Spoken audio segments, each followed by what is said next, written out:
ನಮಸ್ಕಾರ. Karnataka news beet ಚಾನೆಲ್ನ ವೀಕ್ಷಕರಿಗೆಲ್ಲರಿಗೂ ನಿಮ್ಮ ಡಾಕ್ಟರ್ ವಿಜಯಲಕ್ಷ್ಮಿ ಬಾಳೆಕುಂದ್ರಿ ಮಾಡುವ ಹೃತ್ಪೂರ್ವಕ ವಂದನೆಗಳು. ಇತ್ತೀಚಿನ ದಿನದಲ್ಲಿ ಯುವಕರು ದಿಢೀರಂತ ಸಾವಿಗೆ ಅಪ್ತಾ ಇದ್ದಾರೆ. ಹಾಗಾಗಿ ಎಲ್ಲ ಕಡೆಗೂ ಕೋಲಾಹಲ, ಆತಂಕ, ಎಷ್ಟು ಚಿಂತೆ ಆಗಿಬಿಟ್ಟಿದೆ ಅಂತಂದರೆ ತಂದೆ ತಾಯಿಗಳು ಹೊರಗಡೆ ಹೋಗಿದ್ದು ಮಗ ವಾಪಸ್ ಬರ್ತಾನೋ ಇಲ್ವೋ ಅನ್ನೋ ಚಿಂತೆ ಶುರುವಾಗ್ಬಿಟ್ಟಿದೆ.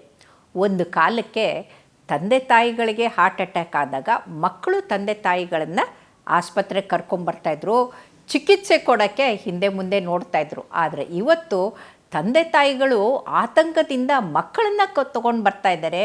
ಯಾಕೆ ಈ ಯುವಕರಲ್ಲಿ, ಈ ಹದಿಹರೆಯದ ಮಕ್ಕಳಲ್ಲಿ ಹೃದಯಾಘಾತ ಹೆಚ್ಚಾಗ್ತಾ ಇದೆ ಅನ್ನೋದ್ರ ಕಡೆಗೆ ನಾವು ಗಮನ ಕೊಡಬೇಕು. ಇದರ ವಿಚಾರವನ್ನು ಚಿಂತನ ಮಂಥನ ಮಾಡಿ ಅರ್ಥ ಮಾಡ್ಕೊಳ್ಬೇಕು. ಇದರಲ್ಲಿ ಎರಡು ಥರ ಇದೆ. ಅಂದರೆ ಹುಟ್ಟುತ್ತಾನೆ ಆ ಮಗುವಿಗೆ ಫೆಮಿಲಿಯಲ್ ಹೈಪರ್ ಕೊಲೆಸ್ಟ್ರೀಮಿಯಾ ಅಂತ, ಅಂದರೆ ಜೆನೆಟಿಕ್ಲಿ ಆನುವಂಶಿಕವಾಗಿ ಕೊಲೆಸ್ಟ್ರಾಲೇ ಹೆಚ್ಚು ಉತ್ಪತ್ತಿ ಆಗ್ತಾ ಇರುತ್ತೆ. ನಾರ್ಮಲ್ ಪರ್ಸನ್ನಲ್ಲಿ ಒಂದು 100 ಮಿಲಿಗ್ರಾಮ್ ಕೊಲೆಸ್ಟ್ರಾಲು ನಮ್ಮ ಯಕೃತ ಉತ್ಪತ್ತಿ ಮಾಡ್ತಾ ಇರುತ್ತೆ. ಆದರೆ ಇವರಲ್ಲಿ 1,000 1,500 ಅದು ದಿನಕ್ಕೆ ಉತ್ಪತ್ತಿ ಆಗುತ್ತೆ. ಹೀಗೆ ಆದಾಗ ಈ ಫೆಮಿಲಿಯಲ್ ಹೈಪರ್ ಕೊಲೆಸ್ಟ್ರೀಮಿಯಾ ಇದ್ದಂಥ ಮಕ್ಕಳಿಗೆ ಹೃದಯದ ಕಾಯಿಲೆ ಚಿಕ್ಕ ವಯಸ್ಸಿಗೆ ಆಗಿಬಿಟ್ಟು ಅವ್ರು ಸಾಯ್ತಾರೆ. ನಾನು ನೋಡಿದ ಹಾಗೆ ಕೇವಲ 9 ವರ್ಷದ ಮಗುವಿಗೆ ಟ್ರಿಪಲ್ ವೆಸಲ್ ಡಿಸೀಸ್, ಅಂದರೆ ಹೃದಯಕ್ಕೆ ಸರಬರಾಜು ಮಾಡೋ 3 ಕಿರೀಟ ಧಮನಿಗಳಲ್ಲಿ ಬ್ಲಾಕ್ ಇತ್ತು. ಅದಕ್ಕೆ 9ನೇ ವಯಸ್ಸಿಗೆ ಬೈಪಾಸ್ ಸರ್ಜರಿ ಮಾಡಬೇಕಾಯಿತು. ಇತ್ತೀಚಿನ ದಿನದಲ್ಲಿ ತಂದೆ ತಾಯಿಗಳು ಚಿಕ್ಕ ವಯಸ್ಸಿನ ತಮ್ಮ ಮಕ್ಕಳನ್ನು ಆಸ್ಪತ್ರೆಗೆ ಕರ್ಕೊಂಬರ್ತಾ ಇದ್ದಾರೆ. ಇದರಲ್ಲಿ ಎರಡು ಥರ ಇದೆ.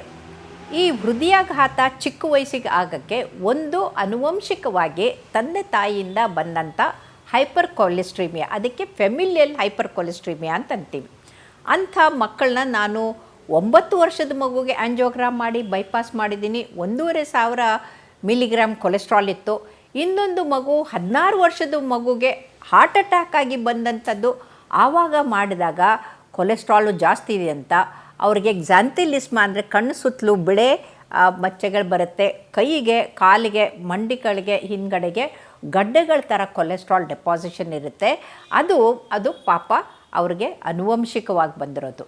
ಆದರೆ ದುರಂತ ಅಂತಂದರೆ ಇವತ್ತಿನ ಯುವಕರು ದುರಭ್ಯಾಸಕ್ಕೆ ತುತ್ತಾಗ್ಬಿಟ್ಟು ಸಾವಿನ ಬಾ ಅಂತ ಕರೆದ್ಬಿಟ್ಟು ಹೃದಯಾಘಾತವನ್ನು ಮಾಡ್ಕೊಳ್ತಾ ಇದ್ದಾರೆ. ಇದಕ್ಕೆ ಕಾರಣ ಏನಂತಂದರೆ ಅವರ ದುಶ್ಚಟಗಳು.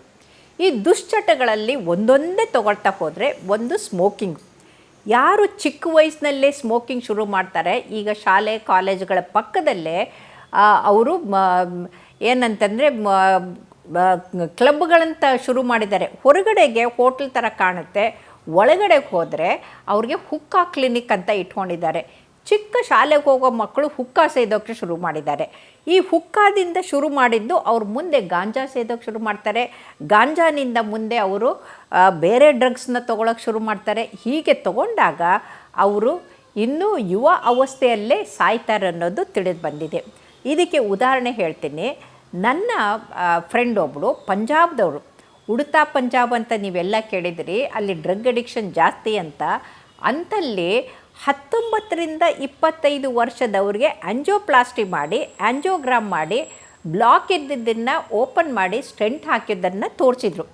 ಅದರಲ್ಲಿ ನೋಡಿದರೆ ಅರ್ಧಕ್ಕರ್ಧ ಜನ ಇದಕ್ಕೆ ಹೋಗ್ತಾ ಇದ್ದಾರೆ, ಯಾವುದು ಜಿಮ್ಮಿಗೆ ಹೋಗ್ತಾ ಇದ್ದಾರೆ. ಜಿಮ್ಮಿಗೆ ಹೋದಲ್ಲಿ ಅವ್ರು ಸೇವನೆ ಮಾಡ್ತಾ ಇರೋದು ಎನರ್ಜಿ ಡ್ರಿಂಕು. ಆ ಎನರ್ಜಿ ಡ್ರಿಂಕ್ನಲ್ಲಿ 70 ಮಿಲಿಗ್ರಾಮು ಕೆಫೆನ್ ಇರುತ್ತೆ. ಆ ಕೆಫೆನ್ನಿಂದ ಅವ್ರಿಗೆ ಕಾರ್ಡಿಯಾಕ್ ಅರಿದ್ಮಿಯಾ ಹೆಚ್ಚಾಗುತ್ತೆ, ಕಾರ್ಡಿಯಾಕ್ ಅರೆಸ್ಟ್ ಆಗುತ್ತೆ. ಅದ್ರ ಜೊತೆಗೆ ಫಾರ್ಮುಲಾ ತೊಗೊಳ್ತಾರೆ. ಫಾರ್ಮುಲಾನಲ್ಲಿ ಈ ಬ್ಯಾಂಡ್ ಡ್ರಗ್ಸು ಅಂತಂದರೆ ನಾವೇನು ಅಥ್ಲೆಟಿಕ್ಗಳಿಗೆ ಬ್ಯಾನ್ ಮಾಡ್ತಾರಲ್ಲ, ಡ್ರಗ್ ತೊಗೊಂಡಿದ್ದಾರೆ ಅಂತ ಬ್ಯಾನ್ ಮಾಡ್ತಾರಲ್ಲ, ಅಂಥದ್ದನ್ನು ಇವ್ರಿಗೆ ಹಾಕಿರ್ತಾರೆ. ಹಾರ್ಮೋನ್ಸು, ಸ್ಟೀರಾಯ್ಡ್ಸು ಇರುವಂಥ ಈ ಫಾರ್ಮುಲಾಗಳು. ಇದರ ಜೊತೆಗೆ ಅವ್ರು ತೊಗೊಳ್ಳುವಂಥ ಡ್ರಗ್ಸ್ದು ಒಂದು ಸ್ಲೈಡೇ ಮಾಡಿ ಹಾಕಿದ್ಲು. ಆ ಹೆಸರುಗಳನ್ನು ನಾನಂತೂ ಕೇಳೇ ಇರಲಿಲ್ಲ. ಎಂಥೆಂಥ ಔಷಧಿಗಳು ಬಂದಿದೆ ಅಂದರೆ ಇದು ಸಾಯೋಕ್ಕೆ ಒಂದು ಬೇಕಾಗಿರುವಂಥ ಒಂದು ಔಷಧಿಗಳು ಅಂತ ಹೇಳ್ಬೋದು. ಇದು ಡ್ರಗ್ಸ್ ಅಂತಂದರೆ ವೈದ್ಯರು ಕೊಡುವಂಥ ಡ್ರಗ್ಸ್ ಅಲ್ಲ, ಇದು ಬ್ಯಾಂಡ್ ಡ್ರಗ್ಸು. ಈ ಥರ ಡ್ರಗ್ಸ್ ತೊಗೊಂಡವ್ರಿಗೆ ಸಾವು ಕಟ್ಟಿಟ್ಟ ಬುತ್ತಿ. ಅದು ಯಾವುದೇ ವಯಸ್ಸಿನವರಾದರೂ ಕೂಡ ಅವರು ಸಾಯ್ತಾರೆ. ಎಷ್ಟೇ ಗಟ್ಟಿಮುಟ್ಟಿಯಾಗಿದ್ದರೂ ಆ 6 ಪ್ಯಾಕ್ ಇರುವಂಥವರು ಕೂಡ ಸಾಯ್ತಾರೆ ಅನ್ನೋದು ಗೊತ್ತಾಗಿದೆ. ಹಾಗಾಗಿ ಏನಾಗುತ್ತೆ ಅಂತಂದರೆ, ಯಾವಾಗ ಅವರು ಸ್ಮೋಕಿಂಗ್ ಜೊತೆಗೆ ಡ್ರಿಂಕಿಂಗ್ ಜೊತೆಗೆ ಡ್ರಗ್ಸು, ಈ 3 ಡೆಡ್ಲಿ ಕಾಂಬಿನೇಷನ್. ಈ ಸ್ಮೋಕಿಂಗ್ ಮಾಡಿದವ್ರಿಗೆ 25% ಹಾರ್ಟ್ ಅಟ್ಯಾಕ್ಗಳು ಅವರಿಂದ ಅಂತ ಗೊತ್ತಾಗಿದೆ. ಇನ್ನು ಡ್ರಿಂಕ್ಸ್ ಮಾಡಿದವರು ಕೂಡ 2 ಥರದ್ದು ಅದು ಆಗುತ್ತೆ. ಒಂದು ಅಂತಂದರೆ ಹೃದಯದ ಸ್ನಾಯು ತೊಂದರೆ ಆಗಿ ಕಾರ್ಡಿಯೋಮಯೋಪತಿ ಆಗಿಬಿಟ್ಟು ಅವರು ಎರಿಥ್ಮಿಯಾದಿಂದ ಸಾಯ್ತಾರೆ, ಇಲ್ಲ ಹಾರ್ಟ್ ಅಟ್ಯಾಕ್ ಆಗಿ ಕೂಡ ಅವರು ಸಾಯ್ತಾರೆ. 3ನೇದು ಡ್ರಗ್ಸ್ ತೊಗೊಂಡವರು ಅಂತೂ ರಾತ್ರಿ ಪಾರ್ಟಿ ಮಾಡಿದರು ಅಂದರೆ ಬೆಳಿಗ್ಗೆ ಸಾಯ್ತಾರೆ ಅನ್ನೋದು ಗ್ಯಾರಂಟಿ ಅನ್ನೋದನ್ನು ಅವರು ಅರ್ಥ ಮಾಡ್ಕೊಳ್ಬೇಕು. ಯಾರ್ಯಾರು ಯುವಕರು ಪಾರ್ಟಿಗೆ ಹೋಗಿಬಿಟ್ಟು ರಾತ್ರಿ ನಿದ್ರೆ ಮಾಡ್ದೇ ಡ್ರಗ್ಸ್ ತೊಗೊಂಡು ಇರ್ತಾರಲ್ಲ, ಅವರು ಬೆಳಗ್ಗೆ ಹೊತ್ತಿಗೆ ಬದುಕ್ತಾರೆ ಅಂತ ಹೇಳೋಕ್ಕಾಗಲ್ಲ. ಜಿಮ್ಮಿಗೆ ಹೋಗ್ತೀನಿ ಅಂತ ಜಿಮ್ಮಿಗೆ ಹೋದರೂ ಕೂಡ ಬದುಕೋಕ್ಕಾಗೋದಿಲ್ಲ. ಯಾಕೆಂದರೆ ಜಿಮ್ ಇರೋದು ನಿಮ್ಮ ಆರೋಗ್ಯ ಚೆನ್ನಾಗಿ ಮಾಡಲಿ ಅಂತ. ಅಲ್ಲಿ ನೀವು ಡ್ರಗ್ಸ್ ತೊಗೊಂಡು ಬಂದಾಗ ಅದು ಏನೂ ಮಾಡೋಕ್ಕೆ ಆಗೋದಿಲ್ಲ. ಸೊ ಹಾಗಾಗಿ ಜಿಮ್ನಲ್ಲಿ ಕೊಡೋ ಫಾರ್ಮುಲಾ, ಎನರ್ಜಿ ಡ್ರಿಂಕು, ಅದ್ರ ಜೊತೆಗೆ ಪಾರ್ಟಿಯಲ್ಲಿ ತೊಗೊಂಡ್ರೋ ಡ್ರಗ್ಸು, ಇವು ಎಲ್ಲವೂ ಕೂಡ ಇವತ್ತಿನ ಯುವಕರ ಸಾವಿಗೆ ಕಾರಣ ಆಗ್ತಾಯಿದೆ ಅನ್ನೋದು ಮರಿಬಾರ್ದು. ಇದರ ಜೊತೆಗೆ ಏನಾಗುತ್ತೆ, ರಾತ್ರಿ ಪಾರ್ಟಿ ಮಾಡಿದಾಗ ಏನಾಗುತ್ತೆ, ನಿದ್ರೆ ಕಡಿಮೆ ಆಗುತ್ತೆ. ನಿದ್ರೆ ಆಗಲ್ಲ. ಯಾವುದೇ ವ್ಯಕ್ತಿಗೆ 3 ಗಂಟೆಗಿಂತಲೂ ಕಡಿಮೆ ನಿದ್ರೆ ಮಾಡಿದಾಗ ಅವ್ರಿಗೆ ಹೃದಯಾಘಾತ ಆಗೋದು ಹೆಚ್ಚು ಅಂತ ಗೊತ್ತಾಗಿದೆ. ಇದರ ಜೊತೆಗೆ ಏನಾಗಿದೆ, ಇವತ್ತಿನ ಯುವಕರು ವಿಡಿಯೋ ಗೇಮ್ ಮಾಡೋದು ಮತ್ತು ಮೊಬೈಲು ಮತ್ತು ಲ್ಯಾಪ್ಟಾಪು ಅಂದರೆ ಸ್ಕ್ರೀನ್ ಟೈಮನ್ನು ಕಂಟಿನ್ಯೂಸ್ಲಿ ನೋಡ್ತಾ ಹೋಗ್ತಾರೆ. ರಾತ್ರಿಯೆಲ್ಲ ವಿಡಿಯೋಗ್ರಾಮ್ ಆಡ್ತಾರೆ. ಇದರಿಂದ ನಿದ್ರೇನೂ ಆಗೋದಿಲ್ಲ. ಆಮೇಲೆ ಅದ್ರ ಜೊತೆಗೆ ಫಿಝಿ ಡ್ರಿಂಕ್ಸ್ ಅಂತ ಕೋಕೋ-ಕೋಲಾ, ಪೆಪ್ಸಿಯನ್ನು ಕುಡಿಯೋದ್ರ ಜೊತೆಗೆ ಈ ಜಂಕ್ ಫುಡ್ಗಳನ್ನ ತಿಂತಾ ಹೋಗ್ತಾರೆ. ಈ ಜಂಕ್ ಫುಡ್ ತಿನ್ನೋದ್ರಿಂದ ಕೊಲೆಸ್ಟ್ರಾಲ್ ಲೆವೆಲ್ ಜಾಸ್ತಿ ಆಗುತ್ತೆ. ಟ್ರಾನ್ಸ್ ಫ್ಯಾಟ್ಸ್ ಹೋಗ್ಬಿಟ್ಟು ರಕ್ತನಾಳಗಳಲ್ಲಿ ಜಿಡ್ಡು ಶೇಖರಣೆ ಆಗುತ್ತೆ. ಅಂಥವ್ರಿಗೆ ಸ್ಟ್ರೋಕು, ಹಾರ್ಟ್ ಅಟ್ಯಾಕ್ ಕೂಡ ಚಿಕ್ಕ ವಯಸ್ಸಿನಲ್ಲೇ ಆಗುತ್ತೆ. ಸೊ ಒಂದು ಕಡೆಗೆ ತಿನ್ನೋದು ತಪ್ಪು, 2ನೇದು ನಿದ್ರೆ ಕಡಿಮೆ ಆಗಿರುತ್ತೆ, 3ನೇದು ಏನಂದರೆ ಆ ತಿನ್ನುವಾಗ ಕುಡಿತಾರೆ. ಒಂದು ಫಿಝಿ ಡ್ರಿಂಕ್ಸ್ನ ಕುಡಿತಾರೆ, ಇಲ್ಲ ಆಲ್ಕೋಹಾಲ್ ಕುಡಿತಾರೆ. ಎರಡೂ ಕೂಡ ಹೃದಯಕ್ಕೆ ಹಾನಿಕಾರಕ ಅಂತ ಗೊತ್ತಾಗಿದೆ. ಅದರ ಜೊತೆಗೆ ಅವರು ಆಲಸಿಗಳಾಗ್ತಾ ಇದ್ದಾರೆ. ಇವತ್ತಿನ ಯುವಕರಲ್ಲಿ ಅಂದರೆ ವಿಲಾಸಿ ಭೋಗದ ಜೀವನ ಹೆಚ್ಚಾಗ್ತಾ ಇದ್ದಾರೆ. ಈ ಭೋಗಿಯಾದವರು ರೋಗಿ ಆಗ್ತಾರೆ ಅಂತ ಸರ್ವಜ್ಞ ಹೇಳ್ತಾನೆ. ಇವತ್ತಿನ ಯುವಕರು ಭೋಗಿಗಳಾಗ್ಬಿಟ್ಟು ಕೂತಲ್ಲೇ ಕೂತ್ಕೊಳ್ತಾ ಇದ್ದಾರೆ. ಯಾರು 3 ಗಂಟೆಗಿಂತಲೂ ಹೆಚ್ಚು ಕೂತ್ಕೊಳ್ತಾರಲ್ಲ ಅವರಿಗೆ ಹೃದಯಾಘಾತ ಹೆಚ್ಚು ಅಂತ ಗೊತ್ತಾಗಿದೆ. ಹಾಗಾಗಿ ಕೂತಲ್ಲೇ ಕೂತ್ಕೊಂಡಿರೋದು ಒಂದು 30 ಸಿಗರೆಟ್ ಸೇದಿದಷ್ಟು ಹೃದಯಕ್ಕೆ ಹಾನಿಕಾರಕ. ಹಾಗಾಗಿ ಚಟುವಟಿಕೆಯಿಂದ ಓಡಾಡ್ಕೊಂಡಿರಬೇಕು, ಆಟ ಆಡ್ಕೊಂಡಿರಬೇಕು. ಎಷ್ಟು ಶ್ರಮಜೀವಿಗಳಾಗ್ತಾರೋ ಅಷ್ಟು ಆರೋಗ್ಯ ಚೆನ್ನಾಗಿರುತ್ತೆ.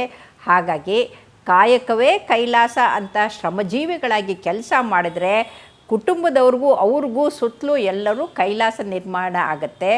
ಆದರೆ ಕಾಯಕ ಮಾಡದೆ ಆಲಸಿಗಳಾಗಿ, ಕೌಚ್ ಬೇಬಿಗಳಾಗಿ ಸೋಫಾ ಮೇಲೆ ಕೂತ್ಕೊಂಡು ಜಂಕ್ ಫುಡ್ ತಿನ್ಕೊಂಡು ಟಿ ವಿನೂ ನೋಡಿಕೊಂಡು ಅಥವಾ ಲ್ಯಾಪ್ಟಾಪ್ ನೋಡಿಕೊಂಡು ಟೈಮ್ ಹಾಕಿದರೆ ಅವ್ರಿಗೆ ಹೃದಯಾಘಾತ ಕೂಡ ಹೆಚ್ಚಾಗತ್ತೆ ಅಂತ ಗೊತ್ತಾಗಿದೆ.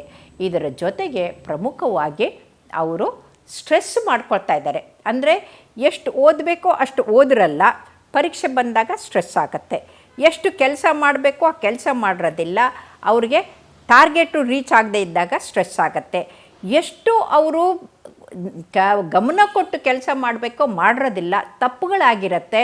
ಒಂದು ಬಾಸ್ ಬೈತಾರೆ, ಇಲ್ಲ ಅಸಿಸ್ಟೆಂಟ್ ಕಡೆಯಿಂದ ಏನಾದರೂ ಅನ್ಸ್ಕೊಳ್ಬೇಕಾಗತ್ತೆ. ಈ ಥರ ಆಗೋದ್ರಿಂದ ಸ್ಟ್ರೆಸ್ ಜಾಸ್ತಿ ಆಗುತ್ತೆ. ಅಂದರೆ ಟೈಮ್ ಮ್ಯಾನೇಜ್ಮೆಂಟ್ ಇಲ್ದೇ ಅವರು ಎಲ್ಲ ಟೈಮನ್ನು ತಮ್ಮ ಈ ಸ್ಕ್ರೀನ್ ಟೈಮಿಗೆ ಹಾಕಿಬಿಟ್ಟಾಗ ಅವ್ರಿಗೆ ಕೆಲಸದ ಕಡೆ ಗಮನ ಇಲ್ಲದೆ ಕೆಲಸದ ಕ್ವಾಲಿಟಿ ಕೂಡ ಕಡಿಮೆ ಆಗುತ್ತೆ. ಇವ್ರಿಗೆ ಸೃಜನಶೀಲತೆ ಕಡಿಮೆ ಆಗಿರೋದ್ರಿಂದ ಬೆದ್ದರಾಗೆ ಆಗಿ ಹೋಗ್ಬಿಡ್ತಾರೆ. ಸಮಾಜದ ಒಂದು ಇದು ಕೂಡ ಅವ್ರಿಗೆ ಇರೋದಿಲ್ಲ. ಅಂದರೆ ಯಾರ ಜೊತೆಗೆ ಮಾತು ಇಲ್ಲ, ಕತೆ ಇಲ್ಲ, ಏನೂ ಇಲ್ಲ. ಅವ್ರಿಗೆ ಆಗಿರೋ ಆತಂಕ, ಸ್ಟ್ರೆಸ್ಸನ್ನು ಇನ್ನೊಬ್ರಿಗೆ ಹೇಳ್ಕೊಳ್ಳೋಕ್ಕೂ ಆಗೋದಿಲ್ಲ. ಯಾಕಂದರೆ ಬರೀ ಸೋಷಿಯಲ್ ಮೀಡಿಯಾನಲ್ಲೇ ಇರ್ತಾರೆ. ಹಾಗಾಗಿ ಅವ್ರಿಗೆ ಸ್ನೇಹಿತರು ಅಂತಂದರೆ ಸಹಾಯ ಮಾಡುವಂಥವರು ಯಾರೂ ಇರೋದಿಲ್ಲ. ಕುಟುಂಬದವ್ರ ಜೊತೆ ಕೂಡ ಚೆನ್ನಾಗಿರೋದಿಲ್ಲ. ಇನ್ನೊಂದು ಪಿಕ್ಚರ್ಗಳನ್ನ ನೋಡಿಕೊಂಡು ಪಿಕ್ಚರ್ಗಳ ಹೀರೋಗಳು ಫೈಟಿಂಗ್ ಮಾಡ್ತಾರೆ ಅಂತ ಇವರು ಫೈಟಿಂಗು ಸ್ವಭಾವವನ್ನು ಬೆಳೆಸ್ಕೊತಾ ಇದ್ದಾರೆ. ಇವತ್ತಿಗೆ ಗೊತ್ತಾಗಿದೆ ಯಾರು ಫೈಟಿಂಗ್ ಮಾಡುತ್ತಾರಲ್ಲ, ಅಂದರೆ ಕೋಪ ಮಾಡಿಕೊಂಡು ವಿಪರೀತವಾಗಿ ಇದ್ದಕ್ಕಿದ್ದಂಗೆ ರೇಗ್ಬಿಟ್ಟು ಇನ್ನೊಬ್ಬರ ಜೊತೆಗೆ ಕಾಲು ಕೆದರು ಜಗಳಕ್ಕೆ ಹೋಗ್ತಾರಲ್ಲ, ಅವ್ರಿಗೂ ಕೂಡ ದಿಢೀರಂತ ಹೃದಯಾಘಾತ ಆಗೋದು ಹೆಚ್ಚಂತ ಗೊತ್ತಾಗಿದೆ. ಯಾಕೆ ಅಂತಂದರೆ ಕೋಪ ಮಾಡಿಕೊಂಡಾಗ ಮೆದುಳಿನಿಂದ ಫೈಟ್ ಆರ್ ಫ್ಲೈಟ್ ಹಾರ್ಮೋನ್ಸ್ ಉತ್ಪತ್ತಿ ಆಗುತ್ತೆ 400 ಟೈಮ್ಸ್ ಹೆಚ್ಚು. ಹೀಗೆ ಉತ್ಪತ್ತಿ ಆದಾಗ ಅವ್ರುಗಳಿಗೆ ಸರ್ಜ್ ಆಫ್ ಕೆಟಕೊಲಮಿನ್ಸ್ ಆದಾಗ ಈ ಹೃದಯಕ್ಕೆ ಸರಬರಾಜು ಮಾಡೋ ಕಿರೀಟ ಧಮನಿ ಸಂಕುಚಿತಗೊಳ್ಳುತ್ತೆ, ಹಾರ್ಟ್ ಪಂಪಿಂಗ್ ಕಡಿಮೆ ಆಗುತ್ತೆ, ಹಾರ್ಟ್ ಫೇಲ್ಯೂರ್ ಆಗುತ್ತೆ, ಸುಸ್ತಾಗ್ತಾರೆ. ಇದಕ್ಕಿಂತ ಮೇಲಾಗಿ ಇವತ್ತೇನು ಮಾಡ್ತಾ ಇದ್ದಾರೆ ಅಂದರೆ ಮೋಜು ಮಸ್ತಿಗೋಸ್ಕರ DJ ಹಾಕ್ಕೊಂಡು ಹೈ ಡೆಸಿಬಲ್ ಮ್ಯೂಸಿಕ್ ಕೇಳಿಕೊಂಡು ಅದರ ಜೊತೆಗೆ ಕುಡಿದ್ಬಿಟ್ಟು ಕುಣಿತಾ ಇದ್ದಾರೆ. ಯಾರು ಕುಡಿದಿದ್ದಾಗ ರಕ್ತನಾಳಗಳು ವ್ಯಾಸೋ ಡೈಲಿಟೇಷನ್ ಆಗಿರುತ್ತೆ, ರಕ್ತ ಕೈ ಕಾಲುಗಳಿಗೆ ಹೋಗ್ತಾ ಇರುತ್ತೆ, ಕುಣಿತಾ ಇರ್ತಾರೆ, ಹೃದಯಕ್ಕೆ ರಕ್ತ ಸರಬರಾಜು ಕಡಿಮೆ ಆಗಿರುತ್ತೆ. ಅಂಥ ಸಮಯದಲ್ಲಿ ಜೋರಾಗಿ ಲೌಡ್ ಮ್ಯೂಸಿಕ್ ಹಾಕ್ಕೊಂಡು 70, 80, 90 ಡೆಸಿಬಲ್ನಲ್ಲಿ ಮ್ಯೂಸಿಕ್ ಕೇಳಿದಾಗ ಎದೆ ಡಬ್ ಡಬ್ ಅನ್ನತ್ತೆ, ತಲೆಗೆ ಟಕ್ ಟಕ್ ಅಂತ ಹೊಡೆದಂಗಾಗಿ ಅವ್ರಿಗೆ ಹೃದಯದ ಮಿಡಿತ ಏರ್ಪೇರ್ ಆಗಿಬಿಟ್ಟು ಏಟ್ರಿಯಲ್ ಫಿಬ್ರಿಲೇಷನ್ನು ವೆಂಟ್ರಿಕ್ಯುಲರ್ ಫಿಬ್ರಿಲೇಷನ್ ಆಗಿ ಕುಸಿದು ಬೀಳ್ತಾರೆ.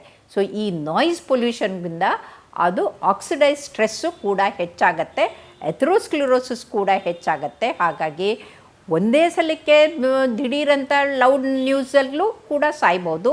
ಸುಮಾರು ದಿವಸದಿಂದ ನಾಯ್ಸ್ ಪೊಲ್ಯೂಷನ್ನು, ಈ ಹಾಂಕಿಂಗು, ಹಾರ್ನ್ ಮಾಡೋದು, ಈ ಶಬ್ದಗಳಿಂದ, ಈ ವಾಹನಗಳ ಮಾಲಿನ್ಯದಿಂದ ಕೂಡ ಅವರಿಗೆ ಹೃದಯಾಘಾತ ಆಗೋದು ಹೆಚ್ಚಾಗಿದೆ ಅಂತ ಗೊತ್ತಾಗಿದೆ. ಇದರ ಜೊತೆಗೆ ವಾಯು ಮಾಲಿನ್ಯ ಕೂಡ ಹೆಚ್ಚಾಗ್ತಾ ಇದೆ.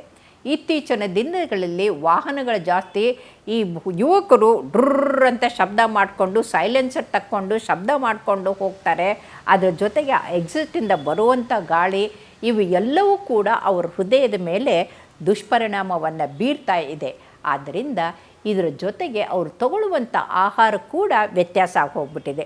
ಒಂದು ಕಾಲಕ್ಕೆ ತಾಯಿ ಮಾಡಿರುವಂಥ ರೊಟ್ಟಿ, ಪಲ್ಯ, ಚಟ್ನಿ, ಅದರ ಜೊತೆಗೆ ಮುದ್ದೆ, ಸಾರು ತಿಂದು ಗಟ್ಟಿಮುಟ್ಟಾಗಿರ್ತಾಯಿದ್ರು. ಅಜ್ಜಿ ಮಾಡಿರೋ ಉಂಡೆ, ಚಕ್ಕಲಿಗಳನ್ನು, ಕಡಲೆಪಪ್ಪನ್ನು ಮತ್ತು ಚಿಕ್ಕಿಗಳನ್ನು ತಿಂದು ಗಟ್ಟಿಯಾಗಿರ್ತಾಯಿದ್ರು. ಆದರೆ ಇವತ್ತಿನ ಯುವಕರು ಜಂಕ್ ಫುಡ್ಡಿಗೆ ಹೆಚ್ಚು ಹೋಗ್ತಾ ಇದ್ದಾರೆ. ಈ ಜಂಕ್ ಫುಡ್ನಲ್ಲೂ ಅದರಲ್ಲೂ ಕೂಡ ಪಾಶ್ಚಾತ್ಯರ ಅನುಕರಣೆ ಮಾಡುವಂಥದ್ರಲ್ಲಿ ಆ ಚಿಕನ್ಗಳಿಗೆ ಅವರು ಹಾರ್ಮೋನ್ ಕೊಟ್ಟು ಬೆಳೆಸಿರ್ತಾರೆ, ಅದು ಇವ್ರಿಗೆ ತೊಂದರೆ ಕೊಡುತ್ತೆ. ಅದರ ಜೊತೆಗೆ ಮಾಂಸಾಹಾರ ತಗೊಂಡಾಗ ಅದರಲ್ಲಿ ಬರುವಂಥ ಆ್ಯನಿಮಲ್ ಲಾಡು ಕೂಡ ಕೊಲೆಸ್ಟ್ರಾಲ್ನ ಹೆಚ್ಚು ಮಾಡುತ್ತೆ, ಅವ್ರಿಗೆ ಹಾರ್ಟ್ ಅಟ್ಯಾಕ್ ಆಗೋಕ್ಕೆ ಕಾರಣ ಆಗುತ್ತೆ. ಹಾಗಾಗಿ ಆಹಾರ ಅಂದರೆ ಹೊಟ್ಟೆಗೆ ತಗೊಳ್ಳೋದು ಮತ್ತು ನೆತ್ತಿಗೆ ತಗೊಳ್ಳೋದು, ಸಿಟ್ಟು, ಸೊಕ್ಕು, ಸೇಡು, ಈ ಮೂರನ್ನು ಪಿಕ್ಚರ್ ಹೀರೋಗಳನ್ನ ಹಾಗೆ ನೋಡಿದರೆ ಆ ಪಿಕ್ಚರ್ ಹೀರೋಗಳು ಜೈಲಿಗೆ ಸೇರ್ತಾರೆ, ನೀವು ಮಣ್ಣು ಪಾಲಾಗ್ತೀರಿ ಅನ್ನೋದನ್ನು ನೆನ್ಪಿಟ್ಕೊಳ್ಬೇಕು. ಹಾಗಾಗಿ ಕೋಪವನ್ನು ನಿಯಂತ್ರಣಗೊಳಿಸ್ಕೊಂಡು ಮನಸ್ಸನ್ನು ಸಮಾಧಾನವಾಗಿ ಇಟ್ಕೊಳ್ಳೋಕ್ಕೆ ನಾವು ಸದಾ ಸೂರ್ಯ ನಮಸ್ಕಾರ, ವ್ಯಾಯಾಮ, ಆಟ ಆಡೋದು, ಕ್ರೀಡೆಗಳು, ಜಲಕ್ರೀಡೆಗಳು, ಇದರ ಜೊತೆಗೆ ಓದಿನ ಕಡೆಗೆ ಗಮನ ಕೊಟ್ಟು ಅತ್ಯಂತ ನಿಯಮಿತವಾಗಿ ಒಂಥರ ಪರಿಶುದ್ಧವಾದಂಥ ಮನಸ್ಸಿನಿಂದ ನಮ್ಮ ಬದುಕು ಭಾಳ ಮುಖ್ಯ. ಮನುಷ್ಯರಾಗಿ ಹುಟ್ಟಿದ್ದು ದುರ್ಲಭ. ಇಂಥದ್ರಲ್ಲಿ ನಾವು ನಮ್ಮ ತಂದೆ ತಾಯಿಗಳಿಗೆ, ಕುಟುಂಬಕ್ಕೆ ಮತ್ತು ಸಮಾಜಕ್ಕೆ ಒಳ್ಳೆಯ ಹೆಸರು ತರುವಂಥ ಮಕ್ಕಳಾಗಬೇಕು ಅನ್ನೋದನ್ನು ಅರ್ಥ ಮಾಡಿಕೊಂಡು ಬದುಕಬೇಕೇ ಹೊರತಾಗಿ ದುರಭ್ಯಾಸಕ್ಕೆ ತುತ್ತಾಗಿ ವಿಲಾಸೀಕರಣದಿಂದ ನಾವು ವಿನಾಶದ ಕರೆಗೆ ನಮ್ಮ ಮಕ್ಕಳು ಹೋಗಬಾರ್ದು. ಇವು ಎಲ್ಲ ದುಶ್ಚಟಗಳ ಜೊತೆಗೆ ಅವರು ತಿನ್ನೋ ಆಹಾರದ ಜೊತೆ ಏನಾಗ್ತಾಯಿದೆ, ಸ್ಥೂಲಕಾಯರಾಗ್ತಾ ಇದ್ದಾರೆ. ಇವತ್ತು ನೀವು ಶಾಲೆಗೆ ಹೋಗೋ ಚಿಕ್ಕ ಮಕ್ಕಳೇ ನೋಡಿ ಇಷ್ಟು ದಪ್ಪ ಹೊಟ್ಟೆ, ಹುಡುಗಿಯರು ನೋಡಿ ಒಂದು ಕಾಲಕ್ಕೆ ಡೆಲಿವರಿ ಆದಮೇಲೆ ಹೊಟ್ಟೆ ಬಂದರೆ ಈಗ ಮದುವೆ ಮೊದಲೇ ಚಿಕ್ಕ ವಯಸ್ಸಿನಲ್ಲೇ ಹೊಟ್ಟೆ ದಪ್ಪು. ಹೆಣ್ಣು ಮಕ್ಕಳು ಅಷ್ಟು ದಪ್ಪಗಾಗ್ತಾ ಇದ್ದಾರೆ. ಗಂಡು ಮಕ್ಕಳಿಗಂತೂ ಯಾರಿಗೆ ಹೊಟ್ಟೆ ದಪ್ಪಗಾಗಿರುತ್ತಲ್ಲ ಅದಕ್ಕೆ ನಾವು ಆ್ಯಪಲ್ ಟೈಪ್ ಹೊಟ್ಟೆ ಅಂತಂತೀವಿ. ಒಂದು ಕಾಲಕ್ಕೆ ಹೊಟ್ಟೆ ಬಂದುಬಿಟ್ರೆ ಓಹೋ ಏನು ಸಂಪಾದನೆ ಜೋರಿದೆ, ಭಾಳ ಸಂತೋಷ ಅಂದ್ಕೊಳ್ತಾಯಿದ್ರು. ಅಲ್ಲ, ಯಾರು ಹೊಟ್ಟೆ ದಪ್ಪಗೆ ಮಾಡ್ಕೊಂಡಿರ್ತಾರ ಅವ್ರಿಗೆ ಹಾರ್ಟ್ ಅಟ್ಯಾಕು ಕಟ್ಟಿಟ್ಟ ಬುತ್ತಿ. ಇವತ್ತಿಗೆ ಗೊತ್ತಾಗಿದೆ ಸ್ಥೂಲಕಾಯ ಅಂದರೆ ಮದರ್ ಆಫ್ 5 ಡೆಡ್ಲಿ ಡಿಸೀಸಸ್ ಅಂತೀವಿ. ಯಾವುದು 5 ಅಂತಂದರೆ, 1 diabetes, 2 high blood pressure, high cholesterol, heart attack ಮತ್ತು ಆಲ್ಝೈಮರ್ ಡಿಸೀಸ್. ಈ 5 ಕಾಯಿಲೆಗಳಿಗೆ ಪ್ರಮುಖ ಕಾರಣ ಅಂತಂದರೆ ಒಬೇಸಿಟಿ, ಸ್ಥೂಲಕಾಯ, ದಪ್ಪಗಾಗಿರೋದು.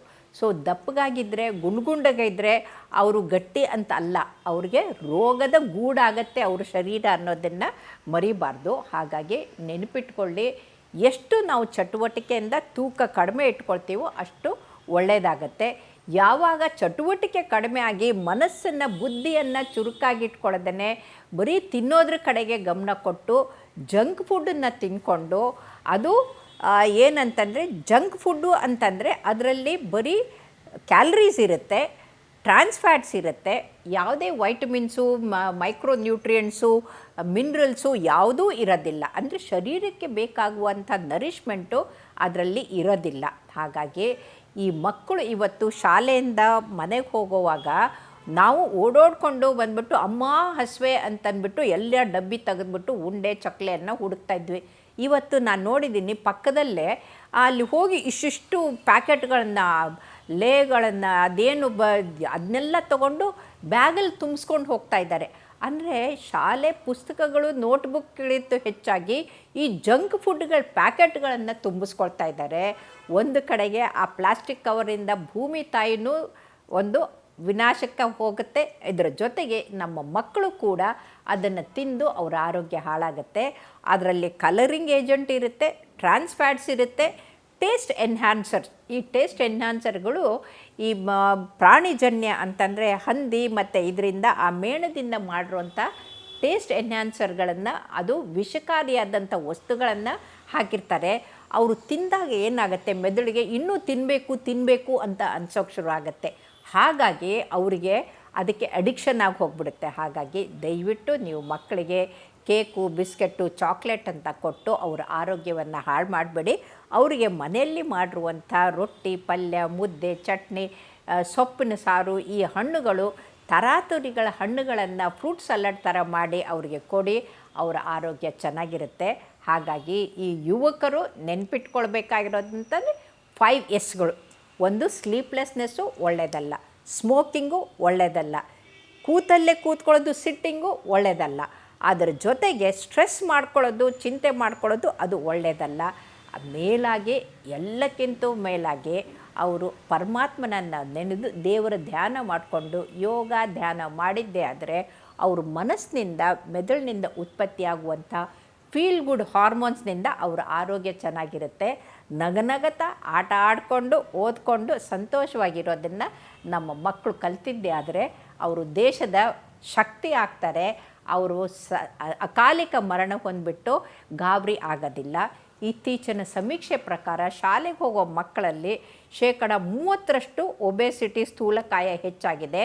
ಆ ಸ್ಥೂಲಕಾಯ ಇರುವಂಥ ಮಕ್ಕಳನ್ನು ಪರೀಕ್ಷೆ ಮಾಡಿದಾಗ ಅವರಲ್ಲಿ ಕೊಲೆಸ್ಟ್ರಾಲು, BP ಹೆಚ್ಚಾಗಿರೋದು ಕಂಡು ಬಂದಿದೆ. ಹಾಗಾಗಿ ಈ ಮಕ್ಕಳು ಇವತ್ತು ಶಾಲೆಯಿಂದ ಕಾಲೇಜ್ಗೆ ಹೋಗೋ ಹೊತ್ತಿಗೆ ಅಲ್ಲಿ ಇನ್ನೂ ದುರಭ್ಯಾಸಗಳನ್ನು ಕಲ್ತ್ಕೊಂಡು ಮತ್ತೆ ದಿಢೀರಂತ ಸಾವಿಗೆ ತುತ್ತಾಗ್ತಾರೆ. ಬನ್ನಿ, ಬದುಕು ಅಂತಂದರೆ 100 ವರ್ಷ ಸಂತೋಷದಿಂದ, ಸಂತೃಪ್ತಿಯಿಂದ ಬದುಕೋದನ್ನು ಕಲಿಬೇಕು. ದುರಭ್ಯಾಸದಿಂದ, ದುಶ್ಚಟದಿಂದ ದೂರ ಇರಬೇಕು. ಒಂದು ಕಾಲಕ್ಕೆ ದುಷ್ಟರಿಂದ ದೂರ ಇರಿ ಅಂತ ಇದ್ದರು, ಈಗ ದುಶ್ಚಟಗಳಿಂದ ದೂರ ಇರಿ ಅನ್ನೋ ಹೇಳುವ ಕಾಲ ಬಂದಿದೆ. ಯಾಕಂದರೆ ದುಷ್ಟರು ಕೂಡ ದುರಭ್ಯಾಸಕ್ಕೆ ತುತ್ತಾಗಿರ್ತಾರೆ. ಅವ್ರ ಜೊತೆಗೆ ಸೇರಿಕೊಂಡು ನೀವು ಪಾರ್ಟಿ ಮಾಡಿದ್ರೆ ನೀವು ಕೂಡ ದುರಂತಕ್ಕೆ ತುತ್ತಾಗ್ತೀರಿ ಅನ್ನೋದನ್ನು ಮರಿಬೇಡಿ. ಎಲ್ಲರಿಗೂ ಶುಭವಾಗಲಿ. ನಮಸ್ಕಾರ. ಕರ್ನಾಟಕ ನ್ಯೂಸ್ ಬೀಟ್ ಫಾಲೋ ಮಾಡಿ, ಸಬ್ಸ್ಕ್ರೈಬ್ ಮಾಡಿ.